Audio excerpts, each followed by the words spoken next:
The car had been parked across the street for 4 days. Not the same car, that would have been too easy to spot. A different make, a different color, a different driver each time, but always the same angle, always the same clear line of sight to the Romano front gate. Victor noticed on day 2.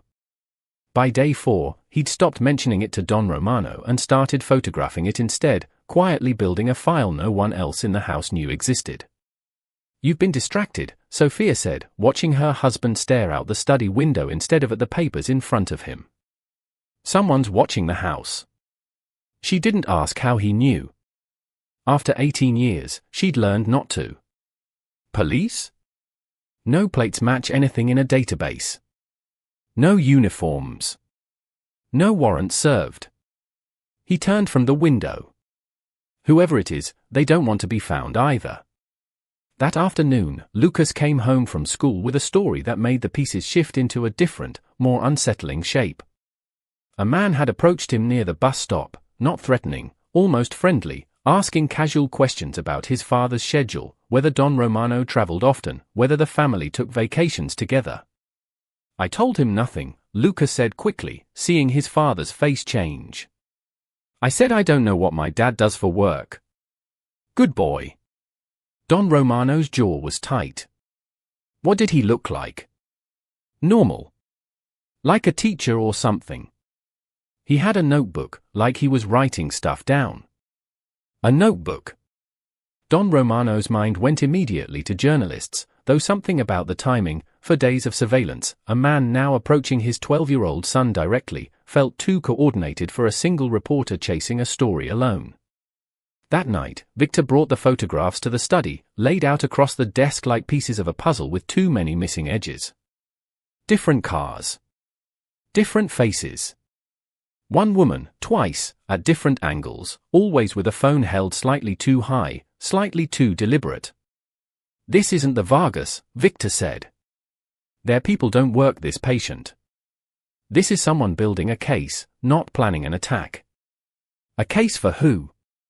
That's the question.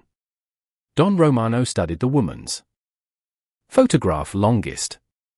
Something about her posture, the way she stood, reminded him of nothing he could name, only a feeling, old and half-buried, that he'd seen that particular kind of watchfulness somewhere before, a lifetime ago, before Sophia, before any of this house had existed.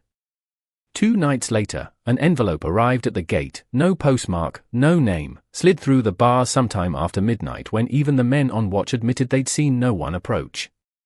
Inside was a single photograph, Don Romano himself, taken years ago, younger, standing beside a man whose face had been circled in red pen. Sophia found him staring at it long after the house had gone quiet. "Who is he?" Don Romano didn't answer right away. The man in the photograph had been dead for over a decade, by his own hand, back when Don Romano was still learning the difference between the family business and the family itself. "Someone who should have stayed buried," he finally said. "Don, what does that mean?" He folded the photograph and slid it into his jacket pocket, the same pocket where, weeks ago, another envelope containing another secret had waited, unopened, for 6 days.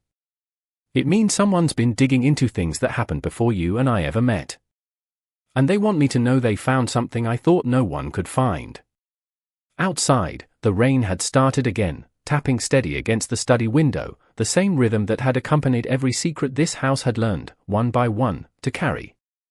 Somewhere in the city, whoever was watching the Romano gate was compiling photographs, notebooks, a case built patiently over weeks, months maybe, aimed not at the empire Don Romano had built, but at something older, something buried, something he'd hoped had died along with the man in the circled photograph.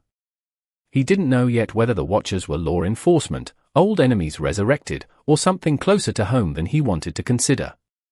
He didn't know what they had, only that they had enough to send a photograph through his own gate without triggering a single alarm. And somewhere in that uncertainty sat the only thing that frightened Don Romano more than any rival family ever had, the possibility that the thing being investigated wasn't his business at all, but the truth of who he'd really been, before he became the man his children believed he'd always been.